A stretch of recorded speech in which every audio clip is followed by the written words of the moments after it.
새해 들어서 좋은 일이 많이 일어나기를 기대했습니다마는 너무나도 황당하고 끔찍스런, 또 일어나지 말아야 될 일들이 일어나서 우리를 참 당황하게 합니다.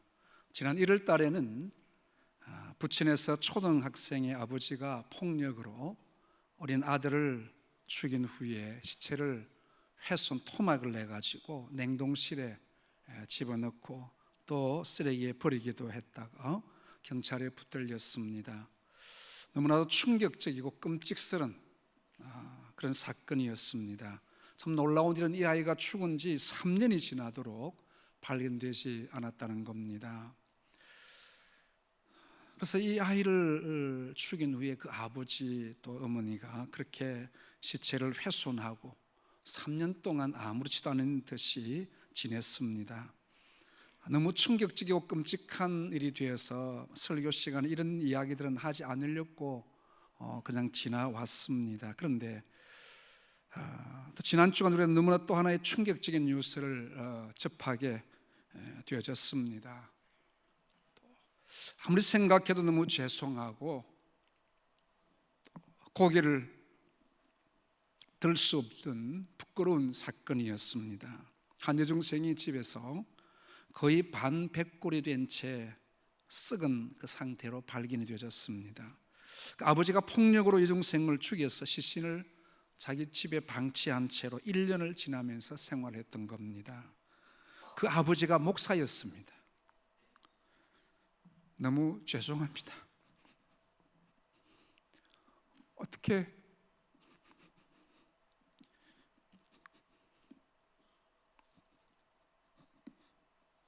변명할 말이 없습니다. 참 그 목사는 독일 유학을 한 엘리트로서 신학교 강사이기도 했습니다. 아이를 죽인 후에도 설교하고 1년 동안 신학생을 가르친 참 있을 수 없는 그 일을 행한 사람이 목사였다는 겁니다. 죄송하기 짝이 없습니다. 어떻게 이런 일이 일어날 수 있을까? 참 부끄럽습니다. 그에게는 물론 사정이 있었겠죠. 유학 시절 부인이 암으로 죽었대요. 아이들을 데리고 와서 재혼을 했는데 아이들이 잘 사춘기가 되어가지고 적응도 잘 되지 못하고 가출도 하고, 가출하다 보니까 또 돈도 없고 해서 남의 것을 훔쳐 도둑질하기도 하고, 이게 목사의 아버지 눈에 맞지 않는 거예요. 그애들은 목사의 딸이라고 하는 그 강박관념, 어떻게 목사 자식이 이럴 수 있느냐는 거죠. 여러분, 그럴지라도 약자에 대한 폭력은 안 됩니다. 이 폭력이라는 거, 우리 성경은 매를 초다를 아끼지 말라고 했는데 그 초다라는 말을 이 폭력과 다릅니다. 아이들 때리는 장소, 종아리면 종아리, 손바닥이면 손바닥 때리는, 또 따끔하게 매를 때려서 아이들에게 정신 바짝 들게 하는 그거 초달이지 폭력은 아닙니다. 자신을 방어할 수 없는 약자에 대한 폭력은 절대 행해서는 안 됩니다. 혹 부인에게 손찌검하는 남편들이 있습니까? 있을 수 없습니다. 안 됩니다. 아이들에게 대해서 매를 댈 수 있지만 감정적으로 매를 대서는 안 됩니다. 그 아이에 대한 잘못을 정확하게 짚어주고 난 다음에 내가 맞아야 될 이유를 알고 잠깐 이렇게 손바닥이나 맞는 것 맞지만 막 그냥 화가 나고 자기 화풀이를 하기 위해서 하는 것 절대 일어나서는 안 됩니다.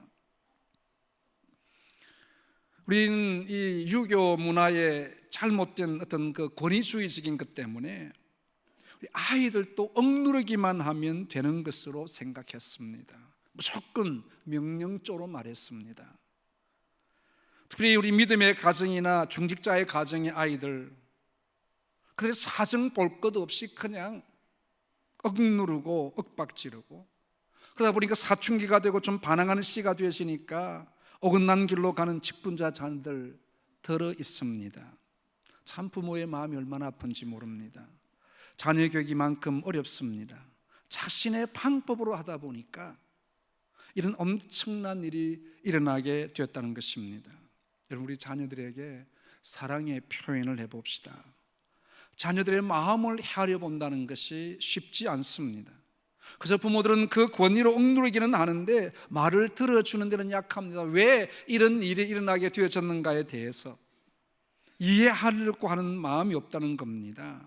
자기 방식으로 그냥 생각하고 너 왜 이렇게 하면 될 텐데 이렇게 하지 않았느냐고 윽박지릅니다. 그러다 보니까 대화가 안 되니까 엄마 아빠는 대화의 상대가 안 되는구나. 내가 이 말하면 또 잔소리하게 하다 보니까 말문을 닫아버리는 겁니다. 여러분, 우리 자녀와 말문이 닫혀져 있는 우리 가정들 없습니까? 성경은 우리에게 오늘 말씀합니다. 아비들아, 네 자녀를 노엽게 하지 말라. 당시 아이들과 여자들은 인격적인 대우를 받지 못했습니다. 성경시대들은 숫자에도 들어가지 아니했습니다. 우리 성경에도 보면 어병 이후로 5,000명을 먹인 후에 여자와 아이 외에 5,000명이었더라. 우리나라도 최근까지 아이들의 인격을 무시했지 않습니까? 집에 기르는 개나 고양이, 이건 그들이 무슨 감정이 있다고 생각지도 못했었습니다. 요즘 우리가 좀 먹고 좀 편한 때 보니까 걔들도 감정이 있구나. 지금 우리가 깨닫지 않습니까? 옛날에 걔는 그냥 가다가 발로 차기도 하고 돌멩이 던지고 그런 것으로 했잖아요. 그런데 어릴 때 시장에 이제 이렇게 가다 보면 약장수 아저씨들 있잖아요. 어떤 때는 뱀도 가지고, 어떤 때는 또 이 원숭이도 한 마리 끌고 와가지고 우리 아이들에게 참 그거 신기하잖아요. 근데 뭐랍니까? 애들은 가라. 심지어는요, 애들 깔고 앉아라 그래요. 농담이겠지만요.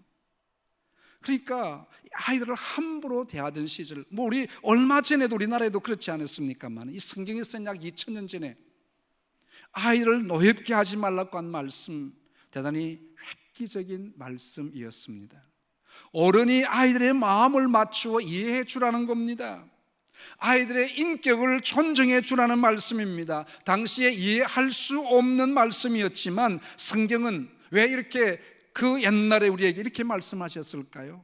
모든 사람, 아이들이라고 할지라도 하나님의 형상으로 창조되었기 때문입니다. 그러므로 어린 아이들이라도 함부로 대해서는 안 된다는 것을 보여줍니다. 그렇다고 해서 여러분, 아이들을 막무가내로 키우지는 마십시오. 절도 있게 아이들을 도덕적으로 윤리적으로 합당한 교육을 바로 시켜야 됩니다. 식당 같은 데 가보면 아주 막무가내로 뛰어놀아도 가만히 놔둬요. 아이들 기 죽이지 않는다고요. 잘못된 거예요. 따끔하게 아이들에게 이야기할 수 있어야 돼요. 바로 키워야 됩니다. 아이들에게 하나님이 주신 고유한 인격이 있기 때문에 인격을 무시하지 않는 범위에서 아이들을 잘 키워가는 것이 부모의 사명이기도 합니다. 아이들도 하나님의 형상으로 지음을 받았기 때문에 지정의가 있습니다. 아이들을 함부로 대하고 무시하는 것은 그를 지으신 하나님을 무시하는 것과 같기 때문에 성경은 아이들을 노엽게 하지 말라고 했습니다. 자녀들은 하나님께서 부모에게 잠깐 양육을 위임하신 것입니다. 그러므로 부모의 욕심을 따라서 자녀를 키워서는 안 된다는 것입니다. 자녀를 보내신 하나님의 그 방법, 하나님의 뜻을 따라 가야 한다는 것입니다. 자녀의 교육의 실패는 자녀를 주신 하나님께 초점을 맞추지 않고 자신의 욕심을 따라 자신의 방법으로 자녀를 양육하려고 했기 때문입니다. 여러분, 자녀는 여러분의 소유가 아닙니다. 하나님의 소유입니다. 하나님이 잠깐 내게 이 땅에 살면서 아이를 맡겨주신 거예요. 위임해 주신 거예요. 그래서 아이들을 인격적으로 대하고 그들을 당하는 어려움이 무엇인지, 그 원인이 무엇인지 인격적으로 대할 수 있도록 해야 합니다. 우리는 너무 이런 훈련 받지 못했지 않습니까? 그래서 많이 자녀 교육에 실패를 하고 있습니다. 여러분, 우리 중고등부 아이들 자녀들하고 하루에 얼마나 대화하고 앉아 있습니까? 이런 교육을 받을 수 있는 환경이 잘 조성이 되어질 수 있어야 하겠습니다만, 아닐지라도 그리스도인들은 말씀 안에서 자녀를 교육해야 합니다. 어떻게, 방법이 어떻습니까? 그래서 우리가 예배의 청지기, 기도의 청지기, 우리 한번 제가 생각하고 있는 바가, 우리 토요일 날은 새벽을 한 6시쯤 해서 온 가족 특별 새벽 기도를 하려고 지금 제가 구상은 하고 있는데 아직 실행은 하지 않습니다만, 아이들과 함께 온 가족이 나와서 마치고 아침 일주일에 한 번이라도 식사를 좀 같이 하면서 아들과 함께 있는 시간, 꼭 뭐 대화라고 해서 대화적이 아니고 그 아이들이 가지고 있는 어려움이 무엇인지, 풀 수 있는 건 무엇인지 한번 들어보자는 거죠. 오늘 성경은 자녀들에 대하여 오직 주의 교훈과 훈계로 양육하라고 했습니다. 세상에는 자녀 양육에 대한 많은 방법들이 있습니다. 어떻게 하면 내 자녀를 성공시킬 수 있을 것인가, 여기에 대한 관심이 많아요. 어떻게 하면 아이들의 영어 공부 많이 시킬까, 아이들이 세상에서 성공시키기 위해서 어떻게 해야 될까. 심지어 전에 보면 어떤 TV에 보니까 어떤 어머니가 그 아이를 재벌가에 시집 보내기 위해서 준비시킨대요. 언어도 몇 개를 하고, 공부도 어떻게 하고, 걸음걸이도 어떻게 하고, 지식적으로 어떻게 하고, 그 아이를 그렇게 시키는 거예요. 자기의 방법대로 자기의 뜻을 이루기 위해서 아이를 키우는 겁니다. 오늘 성경은 이렇게 말씀합니다. 하나님의 말씀의 교훈으로 양육해라. 하나님의 교훈의 말씀이 뭡니까? 토라의 말씀, 율법의 말씀, 모세 오경 율법서, 창세기, 출애굽기, 레위기, 민수기, 신명기, 이 5권을 토라라고 합니다.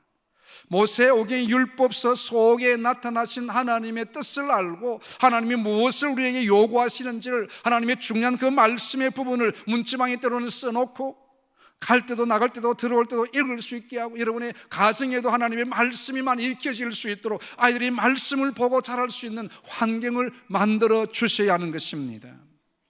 그리고 그 말씀을 묵상하고 말씀해 주시는 교훈을 따라서 살아가도록 하는 것입니다. 토라에서 가장 중요하게 말씀하시는 것은 어떻게 하나님께 경배하고 하나님을 어떻게 섬길 것인가에 대한 방법들이 나와 있습니다.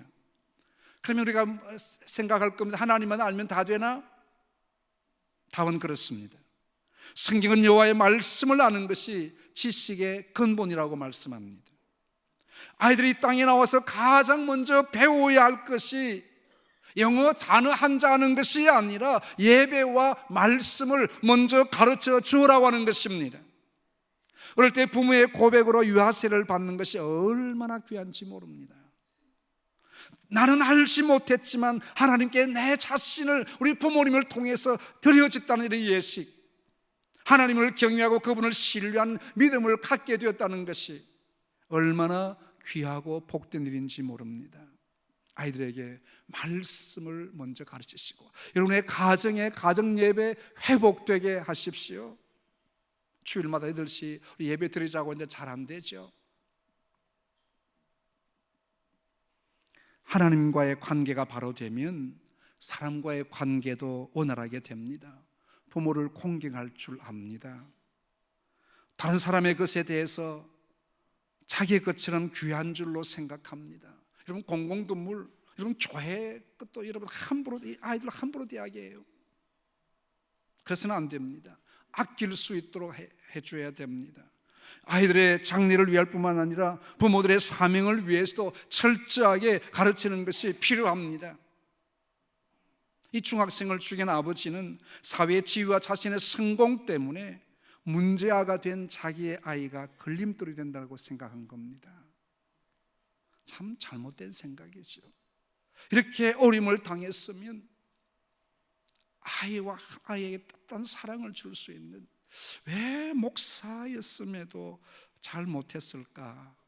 교회 일이 너무 바쁘기도 하고요. 다 바쁘지만 이번 목사님들 중에도 자녀 교육에 실패한 분들이 들어 있습니다. 그러나 완전 실패는 아니고요, 한 과정이 그렇게 되어지는 경우들이 있다는 거예요. 주의 교양과 훈계로 여러분 다스려야 됩니다. 제가 한 가지만 큰 우리 주님의 교양과 훈계에 대해서 우리가 같이 한번 느껴봐야 될 것이 뭔가, 우리는 이 시점에서 다시 한번 말씀을 회복해야 합니다. 주의 교양과 훈계 어떻게 하는 것일까요? 그냥 막무가내로 주의 교양과 훈계가 뭘까? 그 안에 하나님의 사랑이 함께 할 수 있어야 합니다. 하나님이 나를 얼마나 사랑하셨고 인내하고 하나님이 기다리셨는가에 대한 마음, 하나님의 마음을 우리 부모들이 먼저 알고 체험해야 된다는 거예요. 우리 하나님께서는 우리 죄인인 우리를 구원하시기 위해서 자기 아들을 우리를 위해서 다 내려주셨습니다. 이 땅에 보내서 죽게 하셨습니다. 하나님, 우리가 하나님의 사랑을 알기까지, 깨닫기까지 무한정 기다려 주셨습니다. 조급하여서 징벌로 우리를 다스리지 아니했습니다. 끝까지 사랑으로 대주셨습니다. 그 아들이 십자가에 달리실 때 참아 볼 수 없어서 캄캄함이 온 세계에 임하게 하셨던 그 하나님의 마음, 어쩌면 당장이라도 십자가 사형틀을 집행하는 백부장부터 모든 군인들을 한꺼번에 그냥 썰어버릴 수 있으신 하나님, 우리 아버지셨지만 그렇게 하시지 아니었습니다. 그 아들이 온전히 피를 흘리며 죽기까지, 우리의 온전한 구원이 이루어질 때까지 그 아버지의 가슴 타는 그 아버지의 마음, 하나님의 그 사랑, 우리를 위해서 기다리신 사랑입니다. 그 참음이 사형을 집행했던 백부장의 마음을 돌아오게 했지 않습니까? 마태복음 27장에 보면 백부장과 및 함께 예수를 지키던 자들이 지진과 그 일어난 일들을 보고 심히 두려워하여 이르되 이는 진실로 하나님의 아들이었도다. 우리 하나님의 참으심, 기다리심, 오늘 이게 우리 부모들의 마음속에 내 자녀를 키우면서 하나님의 인내하심, 우리도 같이 좀 가져야 되겠다는 것이요. 저도 이제야 좀 깨달은 것이 있습니다. 참 늦게 알았습니다. 자녀들을 위해서 인내해야 할 거라, 그 말이죠. 하나님의 말씀의 교훈과 훈계로 아이들을 키웠다면 하나님은 반드시 그 자녀를 통해서 영광 받으실 줄로 믿습니다. 그 과정 가운데는 여러 가지 풍파가 있을 겁니다. 힘든 일도 있을 거예요. 자, 그때마다 자녀를 안고 기도하셔야 돼요. 골방으로 들어가십시오. 어떻게 자녀들이 부모의 말 잘 순종하고 아무 탈도 없이 그냥 자기 고집도 없이 잘 자랄 수 있을까요? 그렇지 않습니다. 반항하기도 하고요. 왜 교회 나가야 되느냐고, 왜 급한데 주일날 공부를 하면 안 되느냐고, 왜 또 여러 가지로 또 하나님 앞에 11조를 내야 되느냐고 막 반항을 할 때가 있을 겁니다. 자녀를 안고 기도합시다. 눈물의 자식은 결코 망하지 않습니다. 믿으시기를 바랍니다. 우리 고신 총회도 최초로 아버지 총회장 하셨고 아들이 총회장을 지낸 가정이 있습니다. 그 사실을 두 번째 총회장 지낸 이 목사님 망난이었습니다. 그 아버지 설교하는 예배당에 와가지고 술 먹고 취해가지고 박 목사야 내 술값 내놔라. 얼마나 그 아버지 마음이 상했겠어요. 그냥 때려주기도 시원치 않을 만큼 얼마나 교회에 그 아들을 둔 그 아버지 목사의 마음이 얼마나 아팠겠어요. 포기하지 않고 하나님의 엎드려 기도하는 그 눈물들, 그 아들 돌아오게 했고 목사가 되게 했고 우리 고신의 총회장을 지나게 했습니다.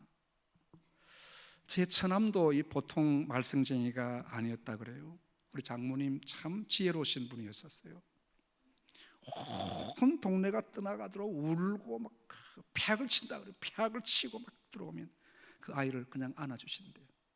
다 화를 다 내릴 때까지 조용하게 안아주시고 왜 그렇게 되어졌는가에 대한 이유를 묻는데요. 그 일을 또 함께 해결해주고 참 지혜로우신 분이죠. 그 아들을 포기하지 않고요, 아들의 장례를 눈물로 품었습니다. 그 아들 목회자로 세웠고요, 지난해 유럽 고신 총회장으로 수고했던 우리 박창도 목사입니다. 런던에서 지금 목회를 잘하고 있어요. 하나님의 훈계와 교훈은 하나님의 마음으로 기다릴 때에 열매가 맺어집니다. 여러분, 우리의 자녀들, 여러분의 자녀들이 지금 뭐 공부 좀 못하는 건 괜찮아요. 여러분 너무 그렇게 달달 볶지 마세요. 아이들이 말 들으면 시원할 거예요. 당장 우리 마음에 들지 않더라도 기도하며 기다려보자는 겁니다. 어떤 때는 하나님 우리에게 많은 눈물을 기다리시는 거예요. 눈물을 요구하십니다. 자녀들이 부모의 마음을 아프게 할 때 먼저 우리 자신을 돌아보는 기회. 하나님, 내가 하나님 앞에 어떤 아들이었습니까? 나는 하나님 앞에 어떤 자식이었습니까? 왜 내 자식이 저렇게 내 마음을 아프게 하는지.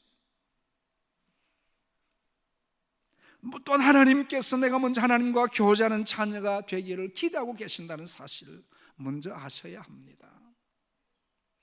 우리의 자녀들을 주님의 말씀에 교양과 훈계로 양육하셔야 합니다. 예배의 청지기로 꼭 세우십시오. 함께 기도하는 자리에 우리 아이들을 함께 오게 하십시오. 하나님과 교제하고 하나님의 마음을 알게 될 때 우리 자녀들은 치료가 될 줄로 믿습니다. 여러분, 아이들에게 화를 내기 전에, 매를 대기 전에 먼저 내 자신이 하나님과의 관계를 회복하고 좀 기억하십시오. 매를 들기 전에, 내 화를 내기 전에 하나님과의 관계가 난 어떠한가 먼저 생각하십시오. 그리고 아이들을 오히려 매를 때리기보다 품고 한번 기도해 봅시다. 하나님, 우리의 눈물이 차기까지 기다리십니다. 다윗도 많은 눈물로 기도했습니다. 나의 눈물을 주의 병에 담으소서. 이 시대 우리 자녀를 위해서 눈물로 기도하는 주의 백성들이 되시기를 바랍니다. 아이들을 말씀에 교행과 훈계를 하지 못한 못난 부모의 우리 마음, 우리의 모습 내려놓고 주님 앞에 기도합시다. 아이들의 장래가 여러분의 손에 달려있지 않습니다. 하나님의 손에 달려있다는 사실입니다. 하나님께 우리의 자녀들을 의탁하시기를 바랍니다. 마땅히 행할 길을 아이에게 가르치라. 늙어도 그것을 떠나지 아니하리라. 우리나라 속담에도 3살부터 8까지 간다지 않습니까? 참 중요한 교훈입니다. 여러분, 아이들의 머릿속에, 마음속에 뭘 심어줘야 되겠습니까? 아이들의 마음속에 우리 엄마 아빠 어떤 분인가, 무엇이 여러분의 머릿속에 남습니까? 저는 늘 지금도 어머니 새벽기도 못 가시면 북에 밥 한 채 넣고 다 북에서 기도하시는 모습이 기억이 나요.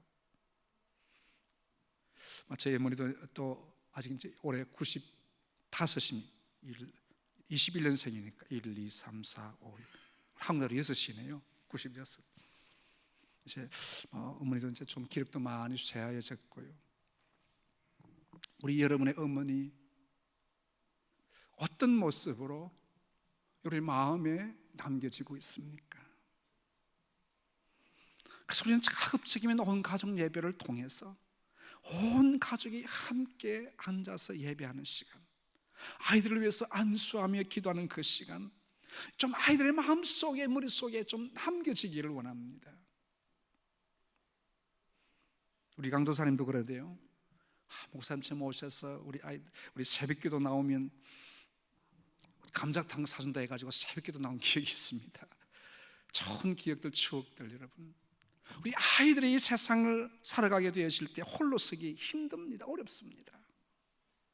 아이들이 자라서 험한 세상 가운데 쓰러질 수 있습니다. 내 아이는, 내 자식은 안 쓰러지고 승승장구하리라 생각하지 마세요.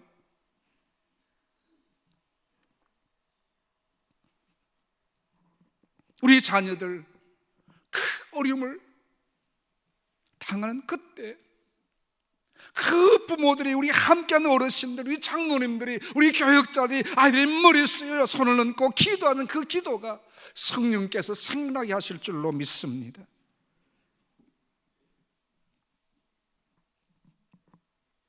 그러면 우리 아이들 세상 가운데 승리자가 될 줄로 믿습니다. 기억하십시오. 마땅히 행할 길을 자녀에게 가르쳐야 됩니다. 지금 좀 세상에 뒤진다고 이런 평생 뒤지는 것도 아니고요. 뭐 뒤져본들 그렇게 못 살아도 여러분 그렇게 너무 부러워하지 마세요. 잘 사는 사람 부러워할 것 없습니다. 잠깐입니다, 여러분. 그 마음속에 영적인 핵심 가치가 무엇인가를 심어줘야 되는 것이 얼마나 중요한지 몰라요.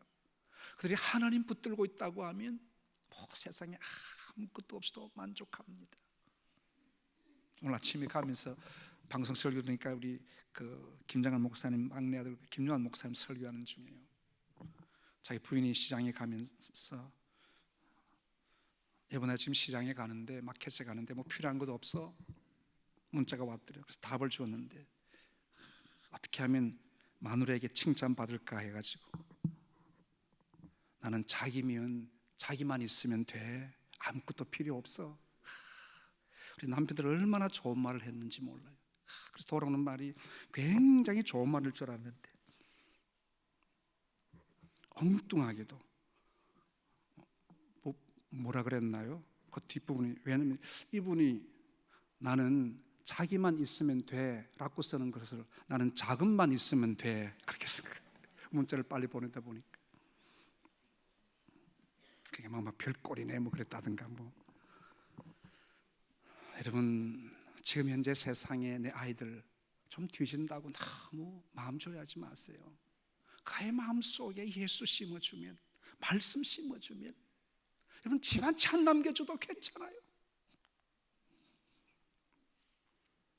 우리 자녀들로 하여금 세상이 감당할 수 없는 자로 세워질 수 있다고 하면 최고의 복이지 않겠습니까? 다시는 우리 땅에 끔찍한 이런 일이 일어나지 않도록 하나님 이 땅을 고쳐달라고 기도해야 할 겁니다. 이건 누구의 책임이 아닙니다. 여러분 이 사회의 책임이요 먼저 우리 교회의 책임입니다. 우리 목사의 책임이에요. 참 죄송합니다. 부끄럽습니다.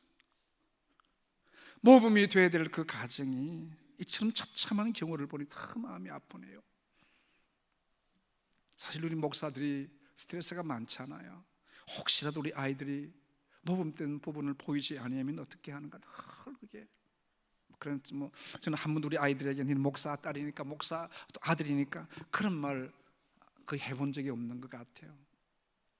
또 너무 착하게 잘 살아가지고 또 말할 필요도 없을 거 얼마나 감사한지 모릅니다. 오늘 우리는 하나님 앞에 이 어두운 시대에 우리 자녀들이 마음껏 즐거워하고 행복해 할 수 있는 사회와 나라를 만들기 위해서 우리 자신이 먼저, 우리 그리스도인 된 우리가 먼저, 오늘 이 방송을 듣는 우리 성도님들이 먼저 우리 자녀들을 사랑합시다. 주님의 말씀으로 아이들을 양육해 갑시다. 이미 우리는 소금이요 빛이지 않습니까? 우리 자녀들을 위해서 한 번 더 여러분 꼭 안아주십시오. 사랑한다, 축복한다 말해 주십시오. 혹시 우리 아이들, 우리 자녀들 여러분 어머니 아버지 때문에 마음 상한 것 있다면 다 풀고 가까이 다가져 갑시다. 우리 자녀들도 하나님의 인격체들입니다. 우리 부모님들이 먼저 포용하고 손을 내밀어야겠죠. 윽박지르지 마시고요. 주님의 그 사랑, 주님이 나를 어떻게 사랑하셨는가에 대해서 다시 한번 내 자신을 생각해 보고요. 우리 아이들 부모에게 짜증내고 말 듣지 못한 것, 마음 상하게 한 것 우리 하나님 앞에 용서하는 뿐만 아니라 부모에게도 용서를 비십시오. 이번 근본 설에는 용서와 화해와 축복이 가득한 우리 가정들 되어졌으면 좋겠습니다. 금방 어려운 문제가 해결되지 않을지도 모릅니다만은 인내해야 합니다. 금방 한 번 했다고 되어지는 것 아니잖아요. 우리 가정이 먼저 회복하기 위해서 부모들이 기다릴 수 있어야 합니다. 그리고 주님의 교행과 훈계로 자녀들을 양육해 갑시다. 우리 이 사회가 좀 밝은 사회가 되도록 너무 입시지요, 너무 출세지향주의, 진짜 예수님 믿고 행복한 가정 우리가 만들어 가야 되지 않겠습니까? 좋은 가정 모델, 믿음의 명문 가정이 다 될 수 있도록 이 목표 한번 세우십시오. 내 아이들 어떻게 하면 출세시키실까 아니고 어떻게 하면 우리 가정이 믿음의 명문 가정이 될까? 이거면 우리는 진짜 행복할 수 있을 겁니다. 우리 하나님 앞에 이 일에 힘쓰는 우리 모든 스문노의 가족들과 하나님의 말씀을 듣는 우리 모두의 가정들 되시기를 주님 이름으로 축복합니다.